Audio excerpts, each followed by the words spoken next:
Oh, really? Vicky replied. Come on, metalhead. Think about it. If she's one of the escaped symbiotes, then she's just as much on the run from the bad guys as you are. Hiding your identity is basically pointless, and only really slows things down. It would be easier if you just came off with it. I mean, it's not like she can tell anyone, "Oh, hello, cops. I know who the Heavy Metal Knight is because I happen to be the holder of an alien symbiotic organism. That's why he told me, because he is too." Can you really see that going over well? Can you see anyone stupid enough to actually do that? Vicky said, crossing her arms and looking in my direction. Well, I suppose that's a good point. And besides, being blindfolded is just cumbersome. Unless it's in the bedroom, it's no good.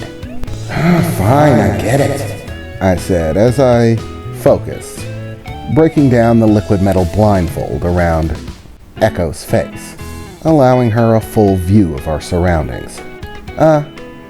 Well, this is a cozy little place, I guess, she said as she looked around at my very small, crappy apartment. Yeah, I know it sucks, but it's cheap and it's rent controlled, so no hiking up the price line. Okay. Well, are you gonna sit in that suit all day, metalhead? I mean, you don't really need it right now.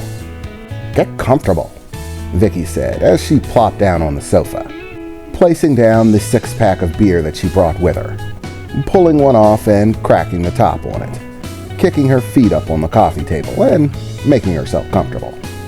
Well, I guess, I said as I began to remove the heavy metal armor, taking it off and having it step to the side a little bit before dropping it on the sofa beside me. Well, I guess there's really no point in the secret identity. Or at least I trust Vicky. She's a bit smarter than I am. Ha! Vicky laughed. A bit? Try a metric ton. Ha ha, Vicky, I said, looking over to her, a bit annoyed, before turning back to Echo, who was looking at me in astonishment. Oh my god, it's you! She said, staring at me with a bright smile. You're him, the guy that saved those kids. The ones from the bus. Yeah. The name's Keven. But wait a second. So you had a symbiote back then? No, actually. I did that symbiote free. The goons decided to pick me up after.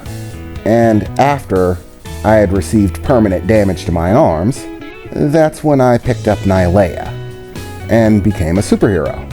Thankfully, the regenerative abilities saved me from being, well, very paralyzed in the arms, or most of the way. Wow, so you were a hero even before you were a hero. It's sort of ironic, but also really cool. So you've always just been a really good guy.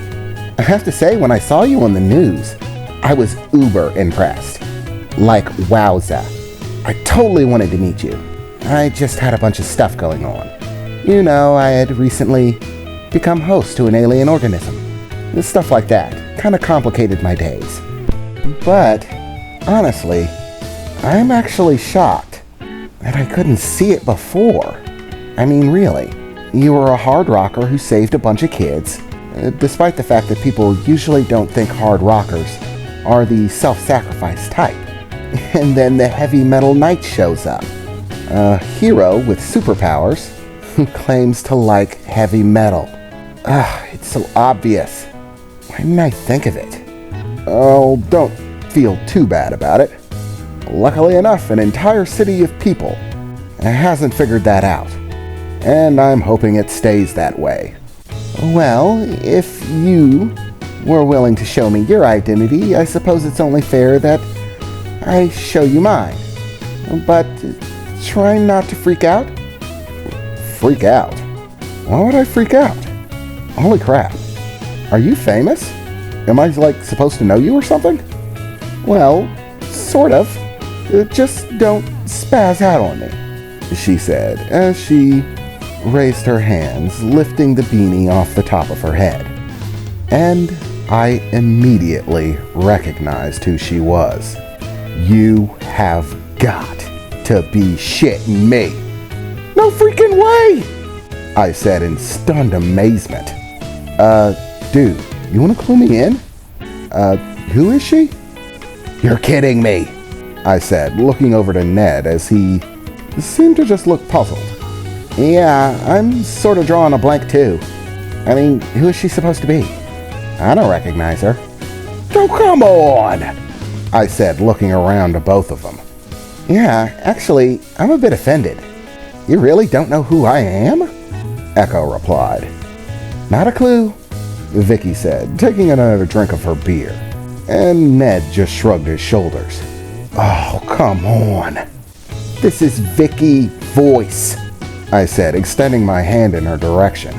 You know, pop icon Vicky Voice, consecutive #1 song in America holder, 3 years running, Vicky Voice, sold out concerts the world over, Vicky Voice. Dude, Vicky said, looking over to me. Are you a pop fan? I mean, you know all about her. Do you have a secret enjoyment of pop music? Vicky said as she sat up from her seat with a big smile on her face. Well, that's not the point. Oh my God, you do. You listen to Vicky Voice albums. It was at that point that Ned started laughing. Furiously. Oh, shut up, I said, looking over to Ned angrily. So what? I enjoy the occasional pop song from Vicky Voice. It's legitimate music. It's very well put together. Yeah, say whatever you want. You just totally lost metal points. Hey, I am the king of metal points. I'm the freaking heavy metal knight, I said, looking over to Vicky upset. Yeah, you better hope your fans never find out about this. You're gonna ruin that heavy metal persona of yours. It's not a persona. I love heavy metal. Rock and roll in all of its aspects. Honestly, Vicky Voice's albums have been picking up more in the rock and roll segment as time has gone by, which has actually piqued my interest in it. Oh, so you picked up on it, Vicky Voice replied, staring at me with a genuine smile. I didn't think anyone would notice. I mean, no one on any of the comment boards has even talked about it. Well, yeah, I thought it was obvious. Am I seriously the only one who noticed it? Well, regardless, I suppose that makes the whole money not being an issue thing very clear. I doubt that Vicky Voice would have a problem with assets. But I must say, this does offer a good opportunity for me to get an autograph. Yeah, just keep digging that pop hole deeper. Oh, shut up, I replied, looking over to Vicky. Regardless, I suppose we should get this whole gifting process on the road, I said as I bent down, picking up the glass filled with liquid steel, and beginning to concentrate, bringing to mind the idea of giving a gift. Images throughout my lifetime of times that I've given people gifts, things that I truly wanted them to have, while focusing my telekinetic wavelength into the glass.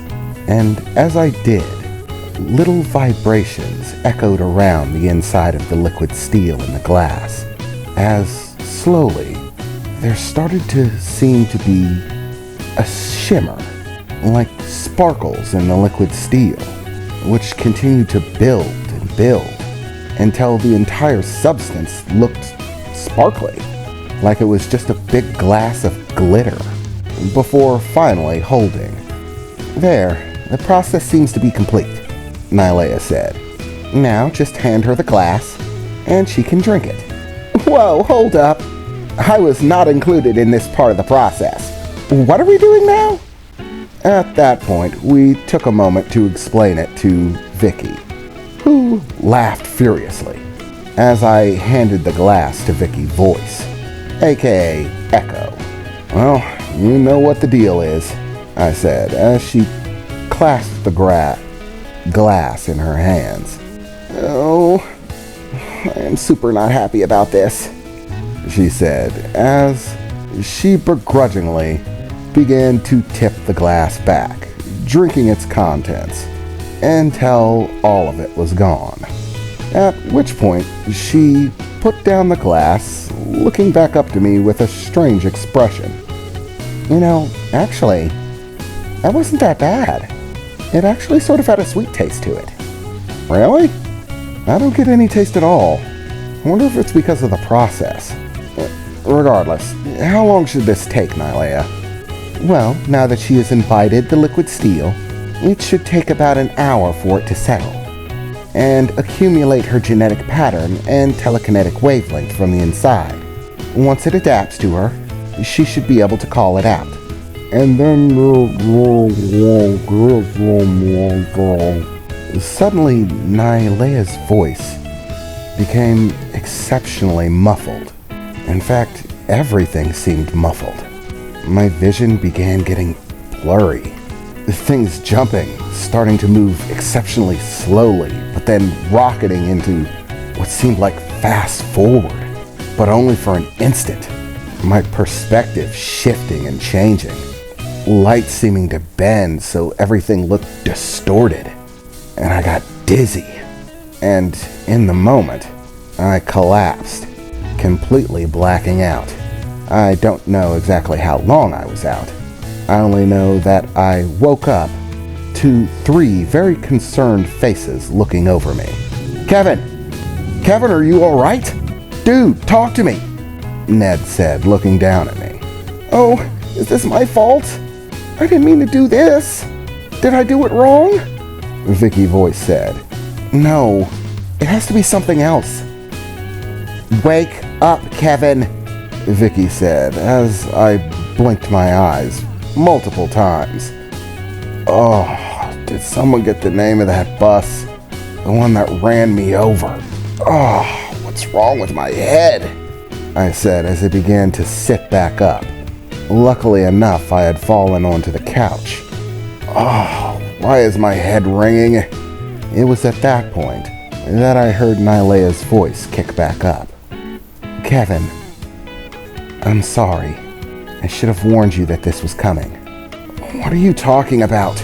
Ugh, is this some side effect of giving away a portion of the liquid steel? Yeah, that's a foul ball right there. You definitely should have told me about this. No, Keven, Nylea replied, her voice emitting from the orb afloat in the air. This has nothing to do with that. I'm afraid that it's happening sooner than I would have hoped.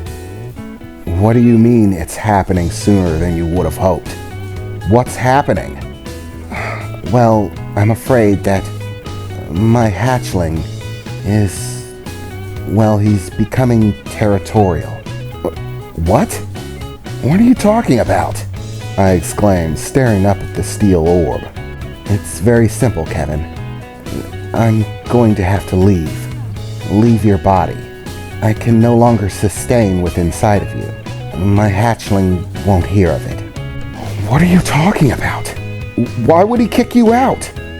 It's complicated, Keven, but I'll do my best to explain.